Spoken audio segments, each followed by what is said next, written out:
আল্লাহ রাব্বুল আলামিন পবিত্র কোরআনুল কারীমের ভিতরে বলেন, কাইফা তাকফুরুনা বিল্লাহি ওয়া কুনতুম আমওয়াতান ফাআহইয়াকুম সুম্মা ইউমীতুকুম সুম্মা ইউহয়ীকুম সুম্মা ইলাইহি তুরজাউন।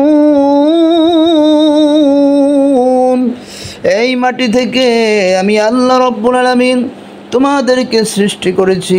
তোমরা কেমন করে আমি আল্লাহ রাব্বুল আলামিনকে অবিশ্বাস করো, কেমন করে তোমরা আল্লাহর সাথে কুফরি অবলম্বন করো, অথচ তোমরা ছেলে মৃত, অথচ আমি আল্লাহ রাব্বুল আলামিন অতঃপর তোমাদেরকে জীবিত করলাম।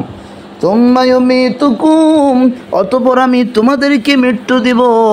তুম্মা ইলাইহি তুরজাউন, তোমাদেরকে মৃত্যু হওয়ার পরে আবার তোমাদেরকে কবরে রাখার পরে ওই কবর থেকে আমি আল্লাহ রাব্বুল আলামিন আবার তোমাদেরকে কুদরতিভাবে জিন্দা করব।